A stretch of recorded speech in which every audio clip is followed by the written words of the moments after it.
వదిన నువ్వు ఎంత మంచిదానివో, నువ్వు ఎప్పుడూ నా కోసమే ఆలోచిస్తూ ఉంటావు. నిన్ను తప్పుగా అర్థం చేసుకున్నాను వదిన. ఖచ్చితంగా ఇదంతా ఏ ప్లాన్ వదిన అని మీరా అడుగుతూ ఉండటంతో, ఆ భూమియే నీకు ఫోన్ చేసి ఉంటుంది, గుర్తు చేసుకో అని అపూర్వ అంటుంది. అవును వదిన, ఖచ్చితంగా భూమియే వేరొక ఫోన్ నుంచి నాకు ఇవన్నీ చెప్పింది. అంటే ఇదంతా భూమి కుట్రనా? నువ్వు నా మంచి కోరుకున్నావు కాబట్టి సరిపోయింది వదిన. అలాగే వదిన, నువ్వు చెప్పినట్లే చేస్తాను అని మీరా అంటుంది. తర్వాత మీరా అటుగా వెళ్తుంటే, అత్తయ్య అత్తయ్య అంటూ భూమి వస్తుంది. చూడు భూమి, నేను నీ మీద అలిగాను. నువ్వే ఇదంతా చేసావని నాకు బాగా తెలుసు. నాకు నీ మీద కోపంగా ఉంది. నువ్వు నాతో మాట్లాడకు అంటూ మీరా అలిగి పక్కకు వెళ్ళిపోతుంది. అబ్బా, ఈ అత్తయ్య ఏంటి ఇలా చేస్తుంది అని భూమి కంగారు పడుతూ ఉంటే, అప్పుడే అపూర్వ అక్కడికి వచ్చి, చూడు భూమి, ఈ వ్రతం అనుకున్న దగ్గర నుంచి ఈ వ్రతం ఎక్కడ జరుగుతుందో అని నువ్వు టెన్షన్ పడుతూనే ఉన్నావు. ఇప్పుడు మీరాని ఇక్కడికి రప్పించింది నువ్వేనని నాకు మొత్తం తెలుసు. మీరా నాతో మొత్తం చెప్పేసింది. నిజం బయటికి రాకూడదు, వ్రతం జరగకూడదనే కదా నువ్వు ఇలా చేస్తున్నావు అని అపూర్వ అంటే, నేనా అని భూమి బుకాయిస్తూ ఉంటుంది. అవును భూమి, నువ్వు ఎన్ని చేసినా ఈరోజు వ్రతం జరిగే తీరుతుంది. నేను మీరాకి మొత్తం అర్థమయ్యేలా చెప్పాను. ఖచ్చితంగా ఈ వ్రతం జరగడానికి మీరా కూడా ఒప్పుకునింది. ఇక నువ్వేం చేయలేవు భూమి, చేయలేవు అని అపూర్వ వార్నింగ్ ఇస్తుంటే, చూడు, పచ్చ కామెర్లో ఉన్నవాడికి లోకమంతా పచ్చగా కనిపిస్తుందంట. అందుకే అపూర్వ, నువ్వు ఇలా ఆలోచిస్తున్నావు. ఈ వ్రతం ఆపాలని నేనేమీ ప్రయత్నించటం లేదు అని భూమి కూడా బుకాయించి వెళ్ళిపోతుంది. ప్లాన్ ఏ ఫెయిల్ అయింది, ప్లాన్ బి కూడా ఫెయిల్ అయింది. ఇక ప్లాన్ సి మిగిలి ఉంది. దేవుడా, ప్లాన్ సి అయినా కూడా ఇప్పుడు ఖచ్చితంగా అది సక్సెస్ అవ్వాలి. లేకపోతే నేను అనుకున్నది జరగదు. దేవుడా, నువ్వు నాకు సహకరించు అని భూమి దేవుణ్ణి వేడుకుంటూ ఉంటుంది. చూడండమ్మా, దంపతుల్ని తీసుకురండి అని పూజారి గారు చెప్తారు. శారదా, నువ్వు భూమిని తీసుకురా, నేను గగన్ని తీసుకువస్తాను. ఇంకా రాలేదేంటి అని కేపీ అంటాడు. గగన్ పంచె కట్టుకొని రెడీగా ఒక చోట ఉంటాడు. అప్పుడే కేపీ వచ్చి, ఏంటి గగన్, నువ్వు ఇంకా ఇక్కడే ఉన్నావు? అక్కడ పంతులు గారు పిలుస్తున్నారు, రా గగన్ వెళ్దామని. కేపీ ఆకాష్ చేయి పట్టుకొని లాగుతూ ఉంటాడు. వదలండి అంటూ ఆకాష్ ఒక్కసారిగా చాలా గట్టిగా అరుస్తూ ఉంటాడు. ఏమైంది రా గగన్, పూజలో కూర్చుందురా అని పిలుస్తున్నాను, పట్టుకున్నాను అంతే కదా, ఎందుకురా అలా అరుస్తున్నావు అని కేపీ ఏమీ అర్థం కాక అడుగుతూ ఉంటే, ఏంటి అరే తురే అని మాట్లాడుతున్నావు? అసలు నేను మా అమ్మ పక్కన నిన్ను పూజ వరకు మాత్రమే కూర్చోమని చెప్పాను, అంతేకాని నేను నిన్ను తండ్రిగా ఒప్పుకోలేదు, ఒప్పుకోను కూడాను. నేనంటే ఏమనుకుంటున్నావు? క్షమించేశాను, ఇక ఏం చేస్తున్నా కూడా చూస్తూ ఊరుకుంటాను అనుకుంటున్నావా? అది ఎప్పటికీ జరగదు. ఈ గగన్ ఎప్పటికీ నిన్ను క్షమించడు, క్షమించడు. నువ్వు నా తండ్రివి కానే కాదు, కేవలం ఈ వ్రతం వరకు మాత్రమే నేను ఒప్పుకున్నాను. అరే తురే అని మాట్లాడుతున్నావు, ఎంత ధైర్యం నీకు? అసలు నేను నిన్ను తండ్రిగా అంగీకరిస్తుంటే కదా నువ్వు నన్ను అలా పిలవటానికి. ఎవరు నువ్వు? నీకు నాకు సంబంధమే లేదు అని గగన్ లాగానే ఆకాష్ మాట్లాడుతూ ఉంటాడు. చూడు, నువ్వు వెళ్ళు, నేను వస్తాను. నువ్వేమి నన్ను దగ్గరుండి తీసుకువెళ్ళని అవసరం లేదు, నీకే చెప్తున్నది, వెళ్ళు అని ఆకాష్ అరవటంతో ఇక కేపీ బాధపడుతూ ఉంటాడు.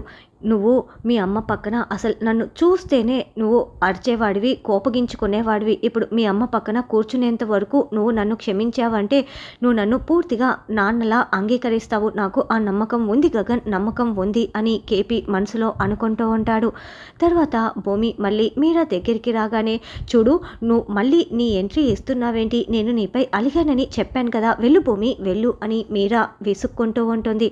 అది కాదు అత్తయ్య, అక్కడ వ్రతం జరుగుతూ ఉంటే మీరు ఇక్కడ ఉంటే ఎలా అని భూమి అంటుంది. చూడు, నాకు ఆ వ్రతం చూడడం అస్సలు ఇష్టం లేదు. మా అపూర్వ వదిన కోసం నేను ఈ వ్రతానికి ఒప్పుకున్నాను. మా అపూర్వ వదిన చాలా మంచిది, నాకు ఇప్పుడే అంతా అర్థమైంది అని మీరా అంటే, మీరు చెప్తున్నది నిజమే అత్తయ్య, కానీ అక్కడ శారద అత్తయ్య, కేపీ మావయ్య ఇద్దరు పూజలు చేస్తూ ఉంటే మీరు ఇక్కడ ఉంటే ఎలా చెప్పండి? కాబట్టి మీరు కూడా అక్కడికి వచ్చి శారదత్తయ్య, కేపీ మావయ్యకి మరింత దగ్గర కాకుండా చూసుకుంటూ ఉండాలి. మీరు అక్కడ ఉంటేనే కదా వాళ్ళు మరింత దగ్గర కాకుండా ఉంటారు. నేను మీ మంచి కోసమే చెప్తున్నాను అత్తయ్య అని భూమి మాటలు చెప్పటంతో, అవునా భూమి, తప్పదా భూమి, సరే భూమి, నువ్వు చెప్పినట్లే చేస్తానని మీరా అంటుంది. చూడండి అత్తయ్య, అక్కడికి వస్తున్నప్పుడు అక్కడ ఉన్న వాళ్ళందరి మీద ఇదిగో ఈ పన్నీరు చల్లండి అత్తయ్య. మీరు ఊరికే ఉంటే ఏం బాగుంటుంది, మీకు కూడా పుణ్యం వస్తుంది అని భూమి చెప్తుంది. అత్తయ్య, మీరు అందరికంటే ముందుగా అపూర్వ పిన్ని మీద చల్లండి. ఎందుకంటే అపూర్వ పిన్ని మీకు చాలా మంచి చేస్తుంది, మేలు చేస్తుంది, మీ మంచి కోరుకునేది కదా. మళ్ళీ ఆవిడ మీద చల్లలేదనుకో అలిగి కూర్చుంటుంది. కాబట్టి ఆవిడ మీద మాత్రం చాలా ఎక్కువగా చల్లండి. అసలు మర్చిపోకండి, ముందు ఆవిడ మీద చల్లిన తర్వాతే మిగతా వాళ్ళ మీద చల్లండి అని భూమి చెప్పడంతో అలాగేనని మీరా అంటుంది. ఇక మీరా వెళ్ళి అపూర్వ మీద చల్లుతూ ఉంటుంది. ఏ మీరా ఏం చేస్తున్నావు అని అపూర్వ అరుస్తూ ఉంటుంది. వదిన నేను పన్నీర్ చల్లుతున్నాను వదిన అని మీరా చెప్తుంది. సరేలే చాలే చల్లిందని అపూర్వ చెప్తున్నా కూడా పర్వాలేదు వదిన అని మీరా చల్లుతూనే ఉండటంతో అపూర్వ చీర చెంగుని అడ్డు పెట్టుకుంటుంది. అందులో పెట్రోల్ కలిపాను అపూర్వ, ఇప్పుడు ప్లాన్స్ అమలు చేయబోతున్నాను అని భూమి అనుకుంటూ ఉంటుంది. అమ్మ భూమి ఇక్కడ ఉన్నావేంటి రా అంటూ శారద భూమిని తీసుకువస్తూ ఉంటే అపూర్వం చూసి భూమి కదలకుండా అక్కడే నిల్చొని ఉంటుంది. ఏంటి భూమి అక్కడే నిలబడిపోయావు, రా రా అంటూ అపూర్వ భూమి దగ్గరికి వచ్చి చేయి పట్టుకొని బలవంతంగా తీసుకువస్తూ ఉంటుంది. సరే పిన్ని వస్తున్నాను కదా అని భూమి వస్తున్నట్లు వచ్చి అపూర్వని దీపపు కుందపై తోసిపడేయటంతో వెంటనే ఆ మంటలన్నీ అపూర్వకి అంటుకునేస్తాయి.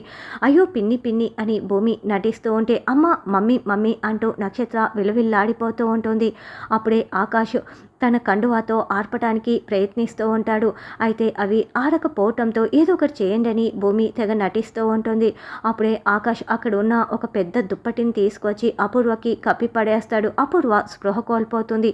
అయ్యో పిన్నికి ఇలా అయింది కదా, త్వరగా హాస్పిటల్కి తీసుకువెళ్ళండి అని భూమి చెప్తుంది. తీసుకువెళ్ళండి అని నక్షత్ర, చెర్రీ, మీరా ముగ్గురు కూడా అపూర్వని తీసుకువెళ్ళిపోతారు. వీళ్ళకి దిష్టి ఏదో బాగానే తగిలినట్లు ఉంది అని సరే ఇప్పుడు పూజని మొదలు పెట్టండి అని సూర్య అంటే, అదేంటండి మీరు మాటి మాటికి వ్రతం అని ఇలా మాట్లాడుతున్నారు, ఇది మా ఫ్యామిలీకి సంబంధించింది, మీరెందుకు కలగ చేసుకుంటున్నారు, ముందు మీరు ఇక్కడి నుంచి వెళ్తే బాగుంటుంది. పూజారి గారు ఇప్పుడు ఈ వ్రతం చేయటం మంచిది కాదు కదా, ఎందుకంటే మేము వ్రతం చేయాలనుకున్న ప్రతిసారి ఇలా జరుగుతోంది అని భూమి చెప్పడంతో అవునమ్మా అని పూజారి గారు చెప్తారు. అయ్యో నేను వీళ్ళిద్దరి చేత పూజ చేయించి సంతోషంగా ఉంటే చూసి నేను సంతోషపడదామనుకుంటే నేను అనుకున్నది ఏది జరగదా, అంతేనా నా రాత అని శారద ఏడుస్తూ ఉంటుంది. ఇంకా సూర్య వాదించబోతూ ఉంటే సూర్య గారు మీకు చాలా పనులు ఉంటాయి కదా, వెళ్ళండి, ఇక్కడ సమస్యలు కాకుండా బయటి సమస్యలు చాలా ఉన్నాయి, వాటిని వెళ్ళి చూసుకోండి అని ఆకాష్ అంటాడు. ఇక దాంతో సూర్య తప్పేదేమీ లేక అక్కడి నుంచి వెళ్తాడు. పూజారి గారు మేమైతే పూజ చేయకూడదు, ఇప్పుడు మా అత్తయ్య మావయ్య చేయొచ్చు కదా అని భూమి దండం పెడుతూ సైగ చేస్తూ వేడుకుంటూ ఉండటంతో అవునమ్మా చేయొచ్చు, కూర్చోండి నేను చేయిస్తాను అని వాళ్ళ శారద కేపీ చేత పూజారి గారు వ్రతం చేయిస్తూ ఉంటారు. భూమి చాలా సంతోషపడుతూ ఉంటుంది. తర్వాత సూర్య శరచంద్ర దగ్గరికి వెళ్ళగానే ఏంటి అక్కడ వ్రతం జరిగిందా, ఆకాశ గగన అన్నది తేలిపోయిందా అని అడగటంతో లేదండి అక్కడ వ్రతం జరగలేదు అని జరిగిన విషయం మొత్తం కూడా చెప్తాడు. ఇదంతా కూడా భూమినే ఇదంతా చేస్తోంది, అక్కడ వ్రతం జరగకూడదని భూమి చాలా గట్టిగా ప్లాన్ చేసింది అని సూర్య చెప్పడంతో ఏంటి ఏమంటున్నావు, నా కూతురు భూమి ఇదంతా చేసిందా, నేను నమ్మలేకపోతున్నా అని శరత్చంద్ర షాకింగ్గా వింటూ ఉంటాడు. తర్వాత డాక్టర్ అపూర్వకి ట్రీట్మెంట్ చేసి అదేంటి నాకు ఒక డౌట్ వస్తోంది, ఆవిడ ఒంటిపై పెట్రోలు ఎలా వచ్చింది అని చెప్పి వెళ్ళటంతో పెట్రోలా అని చెర్రీ, నక్షత్ర, మీరా షాకింగ్గా వింటూ ఉంటారు. మమ్మీ అని నక్షత్ర చూడ్డానికి వచ్చి చేయి పట్టుకోవడంతో అబ్బా అని అపూర్వ గావు కేకలు పెడుతూ ఉంటుంది. చూడు ఈ ఏడుపులు పెడబొబ్బలు అంటే నాకు అస్సలు ఇష్టం ఉండదు, నువ్వు అది ఏడవకు నక్షత్ర అరవకు అని అపూర్వ అరుస్తూ ఉంటుంది.